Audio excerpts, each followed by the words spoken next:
नमस्कार, अमन study point पर आप लोगों का हार्दिक स्वागत है। आज की इस वीडियो में हम लोग करंट अफेयर्स से संबंधित कुछ महत्वपूर्ण बिंदुओं पर चर्चा करने वाले हैं।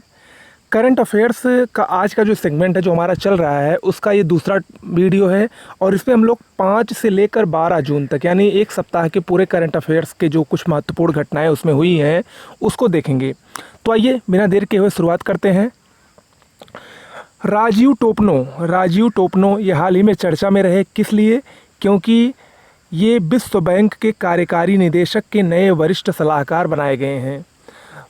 विश्व बैंक के एग्जीक्यूटिव डायरेक्टर कार्यकारी निदेशक के नए सीनियर एडवाइज़र राजीव टोपनो को नियुक्त किया गया है। ओके, अगला है वर्चुअल ग्लोबल वैक्सीन समिट 2020। इसकी मेज़बानी ब्रिटेन द्वारा की गई और ब्रिटेन के प्रधानमंत्री बोरिस जॉनसन ने इसकी मेज़बानी की और इसमें भारत का प्रतिनिधित्व प्रधानमंत्री मोदी ने किया और भारत ने इस समिट में अंतर्राष्ट्रीय टीकाकरण के सहयोग के लिए 15 मिलियन अमेरिकी डॉलर का योगदान दिया।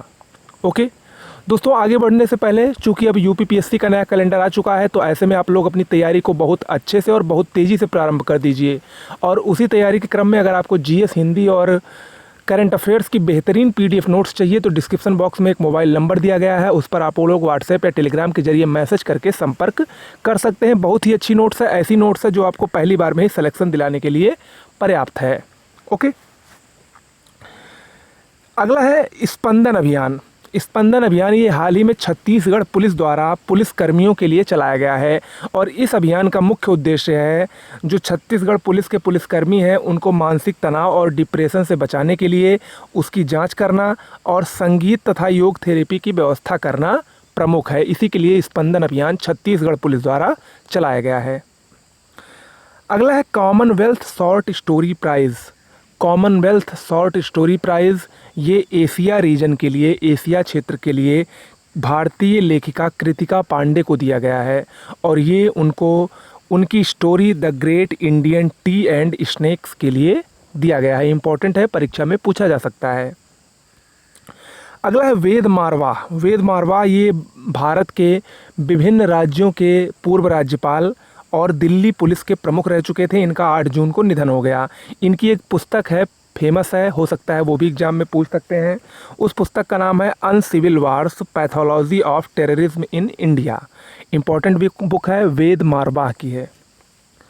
अगला है विश्व खाद्य सुरक्षा दिवस। विश्व खाद्य सुरक्षा दिवस 7 जून को पूरे विश्व भर में मनाया गया और इसकी 2020 की थीम थी food safety everyone business. Important है।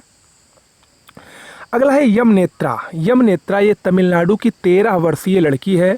इसको UNADAP एक संस्था है, इसके द्वारा गुडविल एम्बेसडर फॉर पुअर नियुक्त किया गया है या बनाया गया है। UNADAP का फुल फॉर्म क्या होता है? United Nation Association for Development and Peace. इस संस्था का goodwill ambassador for poor Tamil Nadu की 13 वर्षीय लड़की यमनेत्रा को बनाया गया है। अगला है विश्व महासागर दिवस 8 जून को मनाया गया। इसकी इस बार की थीम थी innovation for a sustainable ocean. IIFL finance के नए ब्रांड एम्बेसडर रोहित शर्मा को बनाया गया है। IIFL यानी इंडिया इन्फोलाइन फाइनेंस लिमिटेड ये गैर बैंकिंग क्षेत्र की शीर्ष वित्तीय कंपनी है। भारत की गैर बैंकिंग क्षेत्र की शीर्ष वित्तीय कंपनियों में से एक है। इसके नए ब्रांड एम्बेसडर भारतीय क्रिकेटर रोहित शर्मा को बनाया गया है। अगला है EY world entrepreneur of the year 2020। ये पुरस्कार बायोकॉन लिमिटेड की कार्यकारी अध्यक्ष किरण मजूमदार शाह को दिया गया है और ये पुरस्कार जीतने वाली भारत की पहली महिला उद्यमी है। मोस्ट इम्पॉर्टेंट है, भारत की पहली महिला उद्यमी है किरण मजूमदार शाह, जिनको EY world entrepreneur of the year 2020 घोषित किया गया है। उसका पुरस्कार इनको दिया गया है। अगला एक बहुत ही बड़ी खबर है और बहुत ही इंपॉर्टेंट करंट अफेयर्स का ये न्यूज़ है। उत्तराखंड ने अपनी एक नई ग्रीष्मकालीन राजधानी घोषित की है जिसका नाम है गैरसेण। गैरसेण चमोली ज़िले में स्थित एक तहसील है। इसको उत्तराखंड की ग्रीष्मकालीन राजधानी घोषित किया गया है। हम लोग जानते हैं कि उत्तराखंड की वैसे तो राजधानी देहरादून है लेकिन ग्रीष्मकाल की राजधानी अब गैरसेण रहेगी जो कि चमोली ज़िले में एक तहसील है। अगला है न्यूजीलैंड हुआ कोरोना वायरस से मुक्त। न्यूजीलैंड के स्वास्थ्य मंत्रालय ने हाल ही में 9 जून को घोषणा की कि न्यूजीलैंड कोरोना वायरस से पूरी तरीके से मुक्त हो चुका है। अगला है उड़ीसा का नया राज्यगान वंदे उत्कल जननी। इसको कैबिनेट द्वारा दर्जा प्रदान कर दिया गया है। उड़ीसा का नया राज्यगान है वंदे उत्कल जननी और इसको कांता कवि लक्ष्मीकांता महापात्र द्वारा 1912 में लिखा गया था। अगला है अनिल वल्लूरी। अनिल वल्लूरी ये भारत में गूगल क्लाउड इंडिया के नए वरिष्ठ निदेशक नियुक्त किए गए हैं। अगला है वकील जावेद इकबाल बानी। मोस्ट इंपॉर्टेंट है, जम्मू कश्मीर उच्च न्यायालय के नए न्यायाधीश नियुक्त हुए हैं वकील जावेद इकबाल वानी। अगला है विश्व बैंक द्वारा पश्चिम बंगाल को 1950 करोड़ का ऋण दिया गया है। इंपॉर्टेंट है, विश्व बैंक ने पश्चिम बंगाल राज्य को कोविड-19 यानी कोरोना वायरस से निपटने के लिए तथा पुनर्स्थापना के लिए, पुनर्विकास के लिए 1950 करोड़ रुपए का ऋण प्रदान किया है। ओके।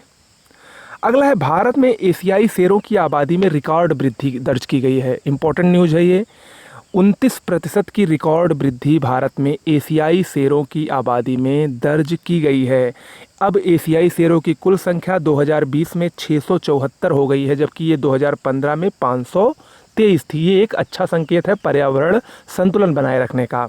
2015 से 20 की अवधि में शेरों के इलाकों में भी वृद्धि हुई है और ये वृद्धि 36% की हुई है। हम लोग जानते हैं कि गुजरात के गिर अभयारण्य में ये शेर पाए जाते हैं और गुजरात का गिर अभयारण्य एशियाई शेरों के लिए, एशियाई बब्बर शेरों के लिए विश्व प्रसिद्ध है। ओके। अगला है medal of the order of Australia. Medal of the order of Australia ये भारतीय संगीतकार शोभा शेखर को प्रदान किया गया है हाल ही में। ओके। तो दोस्तों ये तो हुआ पूरे हफ्ते का कुछ महत्वपूर्ण करंट अफेयर्स जो कि बहुत ही महत्वपूर्ण है। अगर आप लोग इसकी PDF चाहते हैं तो मेरे टेलीग्राम चैनल से जुड़ना होगा। टेलीग्राम चैनल से जुड़ने के लिए आपको क्या करना है, अपने टेलीग्राम चैनल पर जाइए, वहाँ पर लिखिए @ आगे @ लगाइए, उसके बाद मेरे चैनल का नाम अमन स्टडी पॉइंट लिख कर सर्च कर लीजिए। वहाँ पर आपको मेरे चैनल से का लिंक मिल जाएगा और आप वहाँ पर जुड़ जाइएगा। ओके। इसके अलावा GS की PDF नोट्स लेने के लिए संपर्क करें। इसके अलावा हमारे चैनल पर BEO और RO का क्रैश कोर्स भी शुरू होने वाला है 18 जून से। उसके लिए भी आपको डिस्क्रिप्शन बॉक्स में दिए गए नंबर पर संपर्क करना है। नमस्कार।